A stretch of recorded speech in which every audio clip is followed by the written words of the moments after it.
Good morning student. Class 7 lesson 6 पौधों में पोषण पार्ट 2 में देखेंगे प्रकाश संश्लेषण का महत्व। प्रत्येक जीव प्रत्यक्ष या परोक्ष रूप से भोजन के लिए पौधों पर आश्रित रहते हैं। जैसे शाकाहारी जीव भोजन के लिए पौधों पर निर्भर होते हैं। मांसाहारी जीव उन जीवों पर निर्भर रहते हैं जो अपने भोजन के लिए पौधों पर निर्भर रहते हैं। सर्वाहारी जीव पौधे और जंतुओं दोनों पर निर्भर करते हैं। इस प्रकार सभी अपनी आवश्यकता अपनी ऊर्जा संबंधी जरूरतों के लिए पौधों पर निर्भर रहते हैं। अब पौधे अपनी ऊर्जा कहाँ से प्राप्त करते हैं? तो बच्चे, हमें जो ऊर्जा प्राप्त होते हैं उनका मूल स्रोत होता है सूर्य।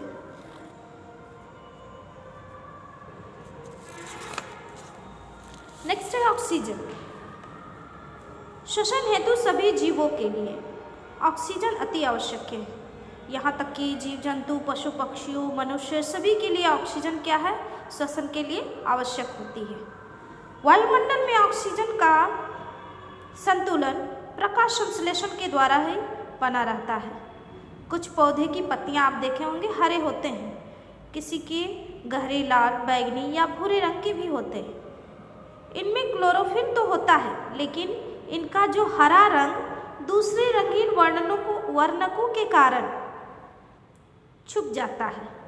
इन रंगीन पत्तियों द्वारा भी प्रकाश संश्लेषण होता है, परंतु केवल जो पीले धब्बे वाले पौधे होते हैं, पत्तियां होते हैं, उसमें क्लोरोफिल पाया नहीं जाता है, अतः वहाँ प्रकाश संश्लेषण नहीं होता है। प्रकाश संश्लेषण द्वारा पौधों में कार्बोहाइड्रेट का संश्लेषण होता है, जो कार्बन, हाइड्रोजन, ऑक्सीजन से बनता है। प्रोटीन, वसा आदि के संश्लेषण में भी इसका उपयोग होता है। प्रोटीन के संश्लेषण में इनके अतिरिक्त नाइट्रोजन की भी आवश्यकता होती है। वायुमंडल में आप जानते हैं बच्चे कि नाइट्रोजन की गैस की मात्रा सबसे अधिक है, 78%। नाइट्रोजन का 78% मात्रा हमारे वायुमंडल में है, लेकिन पौधे में इसे सीधे इसकी उपयोगिता की क्षमता नहीं होती। तो आइए देखते हैं नाइट्रोजन गैस पौधे किस प्रकार से उसका उपयोग करते हैं। मिट्टी में कुछ ऐसे जीवाणु पाए जाते हैं जो गैसीय नाइट्रोजन का उपयोग यौगिक में बदलकर करते हैं। ये यौगिक जल के साथ पौधे द्वारा अवशोषित किए जाते हैं। इससे पौधे नाइट्रोजन संबंधी आवश्यकता पूरी होती है, जो पौधों को प्रोटीन, वसा आदि के संश्लेषण में मदद करती है। संभवतः इसलिए किसान अपने खेतों में उर्वरक या खाद डालते हैं जिनमें नाइट्रोजन पदार्थों की प्रचुरता होती है। जो किसान खेतों में उर्वरक और खाद डालते हैं उसी में आपका क्या पाया जाता है? नाइट्रोजन पदार्थ की प्रचुरता होती है। तो इस प्रकार नाइट्रोजन गैस की उपयोगिता होती है। नेक्स्ट आइए देखिएगा पौधे में पोषण की अन्य विधियाँ।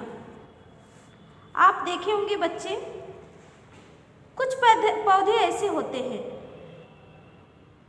कि आपने एक पौधे को, वृक्ष को देखा होगा जिसमें एक तना, शाखा, पत्तियां कुछ नहीं पाया जाता है। एक रस्सी नुमा पीले रंग की संरचना देखा होगा, है ना?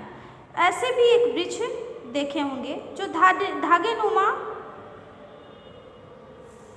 संरचना की तरह होता है, जो पेड़ों पर क्या होते हैं? लपेटे जैसे होते हैं, है ना?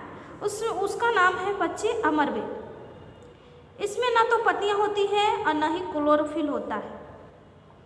लेकिन आप समझिए कि इसमें कैसे ये पौधे अपना भोजन प्राप्त करते हैं, कैसे प्राप्त करते हैं?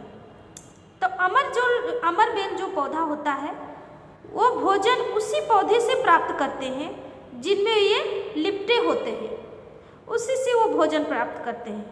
मनुष्य तथा जीवों की तरह अमरवेल अपने पोषण के लिए दूसरे पौधे पर निर्भर रहते हैं।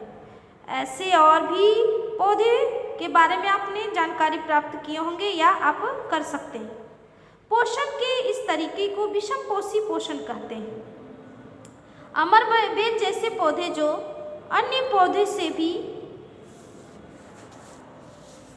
पोषण प्राप्त करते हैं, ऐसे परजीवी कहते हैं। जिन पौधों से वे पोषण प्राप्त करते हैं उन्हें परपोषी कहते हैं। हम लोग भी अपने पोषण के लिए पौधों पर निर्भर करते हैं, तो हम भी क्या हैं? परजीवी हैं। वस्तुतः परजीवी वैसे जीव हैं जो अपना पूरा या आंशिक जीवन चक्र किसी दूसरे जीव के साथ बिताते हुए सीधे अपना भोजन उनसे प्राप्त करते हैं। आमतौर पर ये जिनसे अपना पोषण प्राप्त करते हैं उसे हानि भी पहुंचाते हैं। जैसे अमरबेल जो पौधा होता है, जो वो एक वृक्ष में लपेटा रहता है, तो उस वृक्ष को वो बढ़ने नहीं देता है। सीमित दायरे तक वो रस्सी की तरह रहते हैं, उसमें लपेटे रहते हैं, तो उस वृक्ष का वृद्धि नहीं होता है, रुक जाता है, अर्थात हानि पहुंचाते हैं। आइए देखें, कुछ ऐसे भी पक्षी होते हैं, कुछ ऐसे भी पौधे होते हैं, है ना, जो जंतुओं का भक्षण करते हैं। ऐसे ही एक पौधे का नाम है घटपर्णी। वास्तव में इनमें एक घड़े जैसी संरचना पाई जाती है। ये आप देख रहे होंगे, घड़े जैसी संरचना पाई जाती है। इसकी पत्तियों का ही रूपांतरित रूप होता है। पत्ती का ऊपरा भाग जिससे ढक्कन की तरह बनता है। घड़े के अंदर नीचे की ओर इसके अंदर रोएदार संरचना पाई जाती है। जब कोई कीट इसके अंदर प्रवेश करता है तो रोओं में क्या होता है? फंस जाता है और बाहर नहीं निकल पाता है। घड़े में पाचक रस होता है जिससे कीटों का पाचन हो जाता है। ऐसे पौधे को कीटभक्षी पौधा कहा जाता है, अर्थात कीट का भक्षण करता है ना, इसलिए इसे कीटभक्षी पौधा कहा जाता है। इसमें वीनस फ्लाई ट्रैप, सैंड्यू, ऐसे भी ये सब क्या है? एक कीटभक्षी पौधे का नाम है। तो आज के लिए बच्चे हम लोग इतना ही पढ़ेंगे। विषमपोषी, परजीवी, परपोषी, ये सभी का परिभाषा आप अपनी कॉपी में लिख लेंगे। Thank you.